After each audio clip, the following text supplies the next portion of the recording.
আসসালামু আলাইকুম, welcome back to my channel. Ershad kitchen থেকে ইরশাদ বলছিলাম। সকালে কেমন আছেন আপনারা? যারাই দেখছেন ভিডিওটি একটা লাইক দিয়ে কন্টিনিউ করবেন। অনেক দিন পর আবার হাজির হয়েছি একটি রেসিপি নিয়ে। আজকের রেসিপি হচ্ছে শিং মাছ দিয়ে কচুমুখী রান্না। দুটোই কিন্তু পুষ্টিকর খাবার, আর এটা রান্না করে খাওয়ালে এভাবে কিন্তু অনেক মজার হয়। তো আপনারাও এভাবে রান্না করে নেবেন, আর নতুন রাঁধুনিদের জন্য আরও কাজে আসবে। তো আজকের রেসিপি আপনারা দেখে নেবেন, আর যারা নতুন আজকে আমার রেসিপি দেখছেন, ভালো লেগে গেলে সাবস্ক্রাইব এবং লাইক করতে একদম ভুলে যাবেন না। তো এই যে মাছগুলো তো ফ্রিজে রেখেছিলাম, তো নামিয়ে রেখে ভালো করে পরিষ্কার করে ধুয়ে নিয়ে তারপর রক ফেলে এরপরে আমি হলুদ মরিচের গুঁড়ো আর লবণ মেখে ভেজে নিচ্ছি। আর এখানে কিন্তু প্রথম এক ব্যাচ ভেজে নিচ্ছি। তারপর আবার আমি কিন্তু ওটা ভাজা হলে আরও এক ব্যাচ ভেজে নেব। শিং মাছটা একটু ভেজে নিলে কিন্তু বেশি ভালো হয়। তো এক ব্যাচ তো ভাজা হয়ে গিয়েছে, সেটা আমি তুলে রেখেছি। আরও এক ব্যাচ কিন্তু ভাজতে দিয়ে দিয়েছি।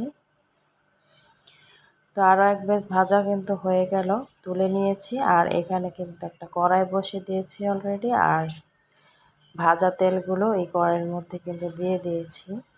আর সেখানে কিন্তু কচুমুখিগুলো ধুয়ে তারপর কিন্তু একটু লবণ দিয়ে আমি ভেজে নিচ্ছি প্রথমে।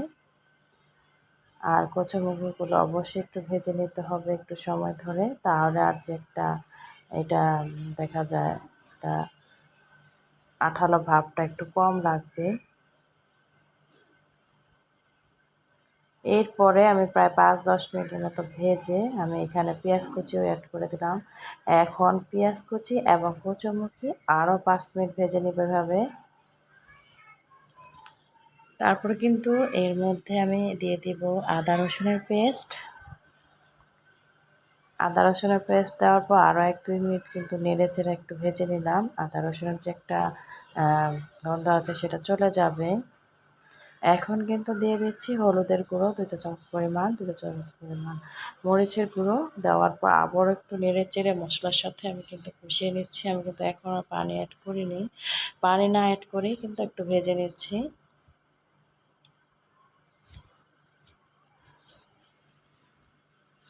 এই যে এখন কিন্তু আমি সামান্য পানি অ্যাড করব, আর পানিটা দেওয়ার পরে আমি আবারও একটু নেড়েচেড়ে কষিয়ে নেব।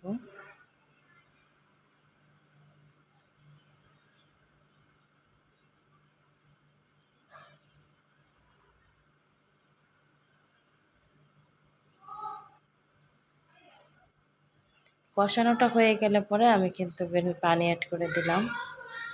পানিটা অবশ্যই 2 কাপের মতো বা 2.5 কাপের মতো দিবেন, অতিরিক্ত পানি দেওয়া যাবে না। তো যেহেতু কষাতে কষাতে কিন্তু আধা সেদ্ধটা হয়ে যায়, তো এখন কিন্তু এই যে বলক উঠে গেলে 10-20 মিনিট জাল করে তারপরে কিন্তু আমি এর মধ্যে ভাজা মাছগুলো অ্যাড করে দিয়েছি। আর ভাজা মাছগুলো দেওয়ার পরে আমি কিন্তু আরও কিছুক্ষণ রান্না করব। তারপর কিন্তু এর মধ্যে জিরে গুঁড়ো অ্যাড করে দিয়েছি। জিরে গুঁড়োটা দেওয়ার পর আবার একটু নেড়েচেড়ে দিয়েছি। আর এখন কিন্তু চুলার হিটটা একেবারে লো হিটে রেখেছি, আস্তে আস্তে একেবারে সেদ্ধ হোক। Thanks for watching my video.